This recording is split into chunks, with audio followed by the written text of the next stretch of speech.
Hey everyone, and welcome to today's Explainer. Today we're diving into something that is incredibly accessible, but honestly, it's a total game changer for older adults who want to reclaim their daily mobility and confidence. So if you've been searching for a way to feel more secure on your feet as you navigate your 60s and beyond, you are in exactly the right place. Let's get right into it. So let's start with a really common and frankly super frustrating scenario. Picture this. You walk every single day. You've built up this fantastic, healthy habit, it's great for your heart, it keeps your joints moving, and yet, you still feel a little unsteady, maybe on uneven ground. Going up and down stairs feels just a bit harder than it used to, or you get this sudden wobble when you step off a curb. Why in the world is a healthy daily walking routine no longer keeping you feeling balanced? Well, I hear this sentiment all the time, and it's so relatable. I don't feel weak. I just don't feel as steady. I bet a lot of you are nodding your heads right now.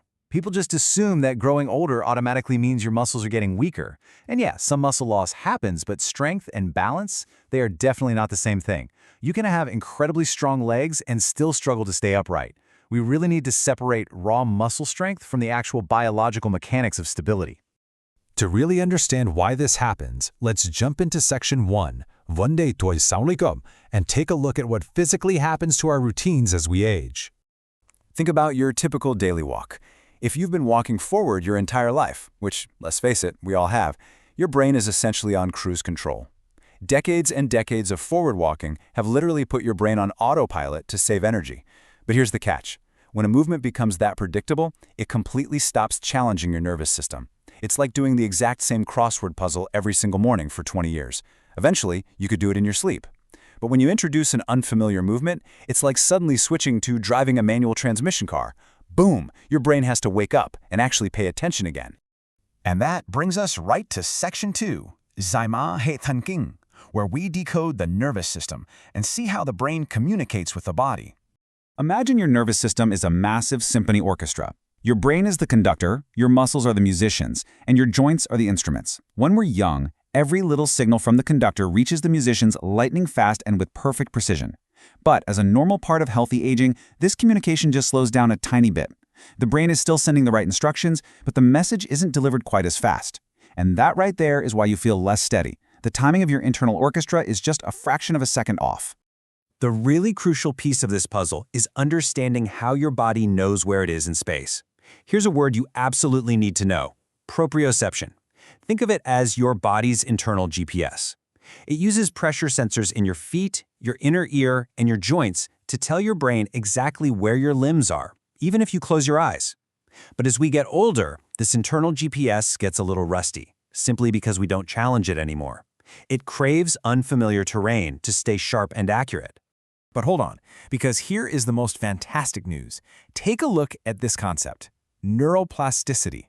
For the longest time, scientists thought our brains basically stopped adapting after childhood. Well, scratch that. Science now shows the aging brain remains remarkably adaptable. It can literally reorganize itself and strengthen neural pathways throughout your entire life. Your brain has not lost its ability to learn. It just desperately needs a brand new, meaningful puzzle to solve so it can wake that internal GPS back up. And this perfectly sets up Section 3, Sidmund Kudilui, the power of walking backward. Now, before we talk about what this does for the brain, let's talk about your joints, especially your knees. Forward walking can sometimes lead to a lot of centralized stress on your knees. Think of your knee as the middle support column on a suspension bridge. If the cables, like your glutes and hamstrings, start getting lazy and doing less work, that middle support takes all the strain. Walking backward is literally like doing bridge repair. It forces your body to step differently, letting your hips and calves share the workload, which often takes all that unnecessary stress right off your knees. At the exact same time, walking backward wakes up what movement specialists love to call the maintenance crew. These are all those tiny little stabilizing muscles wrapped around your ankles, hips, and core. During your standard forward walk, this crew is basically taking a nap. But the second you step backward, dozens of these tiny muscles are forced to fire up, making thousands of micro-corrections just to keep you upright. Firing up this specific crew is exactly how your body prepares to catch itself and prevent sudden falls out in the real world. Let's shift gears a bit for Section 4, 改天速度定. We're going to see how this physical exercise builds true mental confidence. Falling into the cycle of fear is a very dangerous, yet incredibly common psychological trap. Here's how it goes. You have one scary stumble, so you become cautious. You start avoiding uneven ground.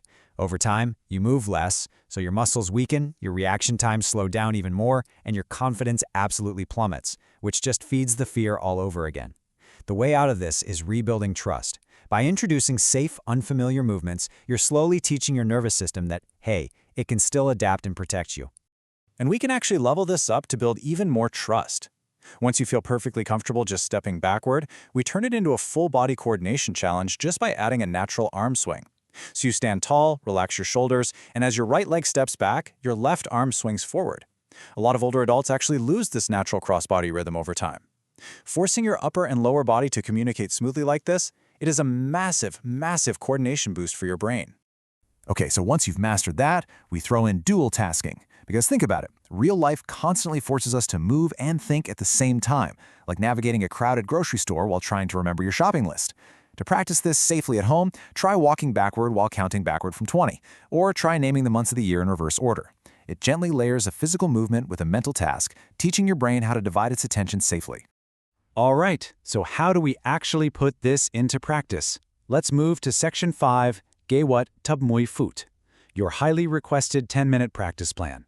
Here is the exact blueprint you can try safely at home today. Step 1. Clear a predictable space, like a long hallway, and absolutely make sure you have a wall or a sturdy counter within reach for support. Step 2. And listen, this is the green safe zone. Start with just 2 to 3 minutes. Seriously, that is all you need to kick this off. Step 3. After a few sessions, when you feel really stable, add in those natural arm swings.